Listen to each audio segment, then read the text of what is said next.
चाष जमी को हेब जलसेचन एवं विद्युत मध्य उत्पादन हेब। सरकारक एभली परिकल्पना करा जायथिला कटक जिल्लार बडम्बा नरसिंहपुर अंचल जहाँकि बडम्बा अंचलर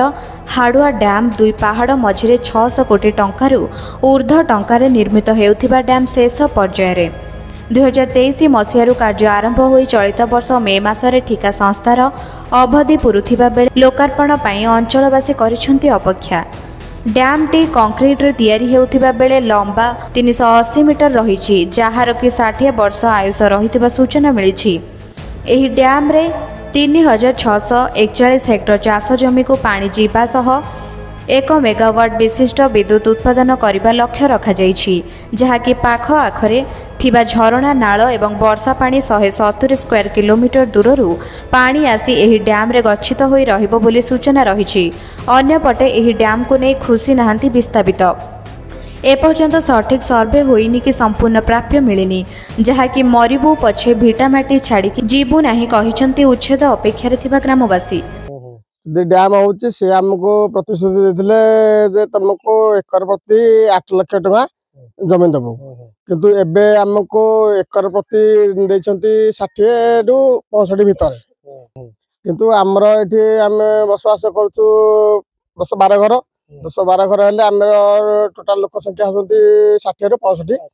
सीए हमको कहले जे गवर्नमेंट भालुएसन तमर एठी कम अच्छी तेणु करी से कहले तुम गवर्नमेंट भालुएसन हिसाब रे हमें तुमको पैसा देबो ना सब तो दे नांती यदि किछि जमी बाकी रहि जाछि जतक जमीर से सर्वे करथिले सेतक जमीर पैसा देछंती आ किछरा छाड़ देछंती सेतक पैसा दे नांती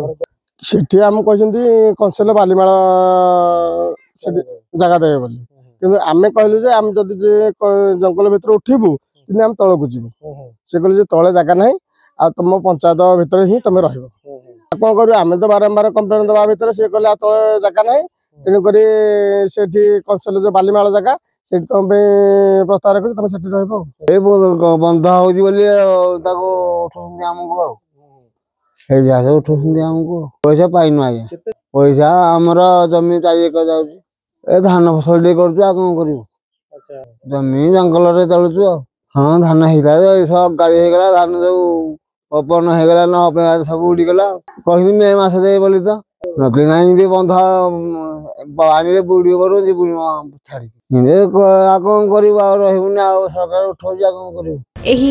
हाडुआ डैम पाई नरसिंहपुर ब्लॉक रो ओलप पंचायत रो 4टी ग्राम समिली भोल पोलक बोरुस गुप्तमाणिक एवं गोटे पड़ा महुल मड़ा प्रभावित हेब जहा फल आखापाखि 180 एकर चाष जमी पानी रे बुड़ी जिबा सह बहु परिवार घर मध्य चली जिवो जहा फल अन्यत्र घर दियाजिवो एवं चाष जमी बदल रे अर्थ दिया जाउथिबारु प्रक्रिया आरंभ होईछि किंतु उचित प्राप्य न देई चाष जमी किणुथिबा किछि लोक अभियोग करुथिले बेले किछि लोकंकु मध्य संपूर्ण अर्थ मिले नाही एवं किछि लोकंकर चाष जमी क्षतिग्रस्त तालिका रे ना नथिबा मध्य प्रतिक्रिया रे कहिसंती स्थानीय लोके।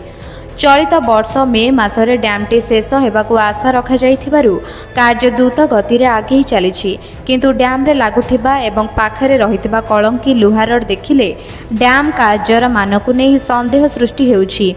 किंतु सबु किछि ठीक चलुछि बोली कहिसंती कार्यरत सरकारी इंजीनियर। कोन असुविधा है जे मते मो ना काटी देछिन कहते तोते तु गाँ लोक नुह आमको नुह समको नुह केते कथा करके कहते मोर तो ये जमी बाड़ी सब रहा मो जमी बाड़ी तो बुड़ीला मु पानी रे बुड़ी मरी पछे मु जगह छाड़ी जीवी आमर 1 एकर अधिका जमी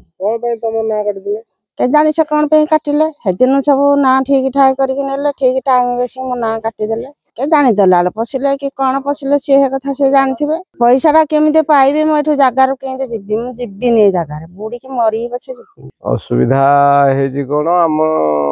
हाडुआ इरिगेशन जल प्रकल्प जो होउची आमको विस्थापित करुछंती जदियो मोर 2.5 एकर जगह 2.5 एकर जगार मोर 5 डेसिमिल लेछंती 5 डेसिमिल आ 2.5 एकर जगह संपूर्ण फुल जाउची किंतु 5 डेसिमिल रो मते 21,700 केते टका देइछंती किंतु मोर जहा फल कि 1/2 एकर जगार भी पैसा देना कौन हम तापे आमे ସେମାନଙ୍କୁ ଲେଖିକି ଦେଇଛୁ, କଲେକ୍ଟରଙ୍କୁ ବି ଲେଖିକି ଦେଇଛୁ, କଲେକ୍ଟରଙ୍କୁ ଲେଖିକି ଦେଇଛୁ। ସମସ୍ତେ ଗାଁ ସାରା ବିଚାର ହେଲେ ଯାହା ହବ। एटा आमर हाडुआ डैम ए प्रोजेक्ट रो नाटा हाडुआ इरिगेशन प्रोजेक्ट। एटा नॉर्मली आमर गोटे हाडुआ नाळ अछि, आपण पछपटे देखि परिबा। हाडुआ नाळ रे ताको वर्षा दिन जहा भी पानी आसीबो ताको स्टोर करके रखा हबो। तापर स्टोर करके रखा हला पर गोटे छोट आकार रे अछि आमर इलेक्ट्रिसिटी बाहरिबो प्रोडक्शन अछि 1 मेगावाट रो। आ किछि इरिगेशन पई भी मेन होछि आमर इरिगेशन काम। आमर देखंतु डैम होछि माने तो गोटे अच्छी विस्थापित लोकंकर भी अच्छी प्लस इरिगेशन पई हमर अच्छी पाइपलाइन अच्छी अंडरग्राउंड पाइपलाइन अच्छी सब मिसिकी 600 कोटी प्लस होबो। काम तो चली हमर नॉर्मली जून जुलाई को टार्गेट अच्छी, बाकी साइड सिचुएशन ऊपर को नहीं डिपेंड करे। नरसिंहपुर लिथुन बराळंक रिपोर्ट निरपेक्ष न्यूज।